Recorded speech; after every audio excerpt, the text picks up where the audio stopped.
Hello नमस्कार दोस्तों। स्वागत है आप सभी का आपके अपने YouTube channel Umesh coaching classes में। आज की क्लास में हम डिस्कस करेंगे एक central idea dust of snow के बारे में, जिसका मतलब होता है बर्फ की धूल। सबसे पहले इस कविता को हिंदी में समझते हैं, उसके बाद इसके केंद्रीय भाव यानी सेंट्रल आइडिया की बात करते हैं। आइए शुरू करते हैं। रॉबर्ट फ्रॉस्ट की कविता डस्ट ऑफ स्नो यानी मतलब होता है बर्फ की धूल, जिसका मतलब है कि जीवन में छोटी छोटी चीजें भी सकारात्मक बदलाव ला सकती हैं। यह कविता प्रकृति की परिवर्तनकारी शक्ति और छोटे छोटे क्षणों के प्रभाव पर प्रकाश डालती है। कविता का संदेश है कि अगर हम जीवन में चीजों को सकारात्मक रूप से लें तो परिस्थितियां बेहतर के लिए बदल जाती हैं। इस कविता में कवि का मूड उदास और निराश था, लेकिन एक कौवे की वजह से उसका मूड बदल गया। कविता की कहानी कुछ इस प्रकार है। कवि का दिन खराब चल रहा था और वह उदास मूड में था। हेमलॉक यानी धतूरे के पेड़ के पास से गुजरते समय पेड़ पर बैठे एक कौवे ने कवि पर बर्फ के कुछ कण गिराए। गिरती बर्फ ने उसका मूड बदल दिया और उसे और भी उत्साहित महसूस कराया। इस छोटी सी घटना ने उसे यह एहसास कराया कि उसका दिन पूरी तरह से बर्बाद नहीं हुआ है और दुनिया में अभी भी सुंदरता और सकारात्मकता पाई जा सकती है।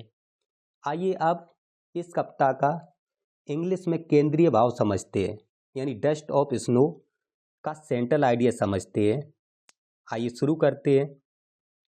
Dust of snow is simple and short poem by Robert Frost.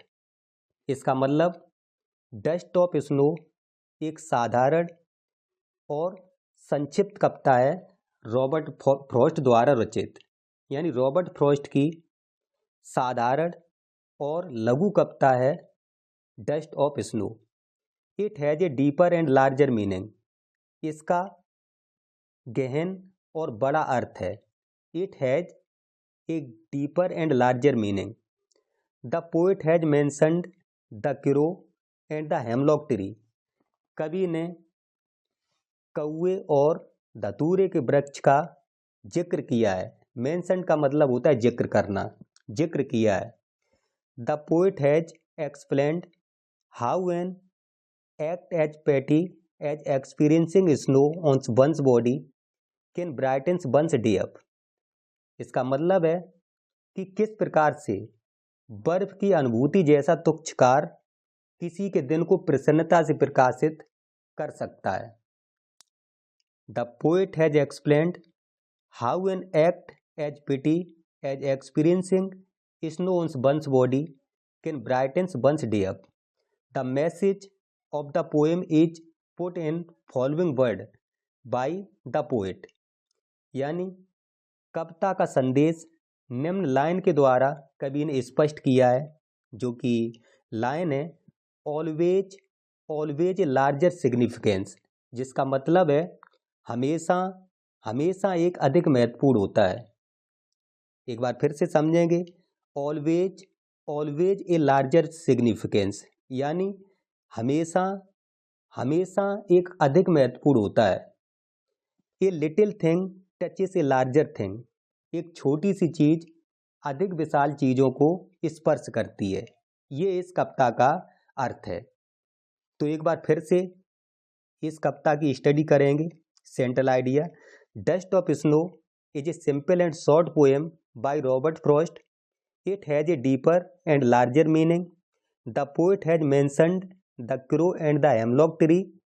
The poet has explained how an act as pity as experiencing snow on one's body can brighten one's day up. The message of the poem is put in following word by the poet: always always a larger significance, a little thing touches a larger thing. दोस्तों, यदि class पसंद आई है तो कृपया video को like करें, channel को subscribe करें, अधिक से अधिक शेयर करें। ये आपकी फर्स्ट पोएम है। यदि आपका रेस्पॉन्स अच्छा रहा तो शीघ्र ही आपको नेक्स्ट पोएम के बारे में डिटेल में समझाते हुए वीडियो को प्रोवाइड कराएंगे। स्वागत आप सभी का, बहुत बहुत धन्यवाद।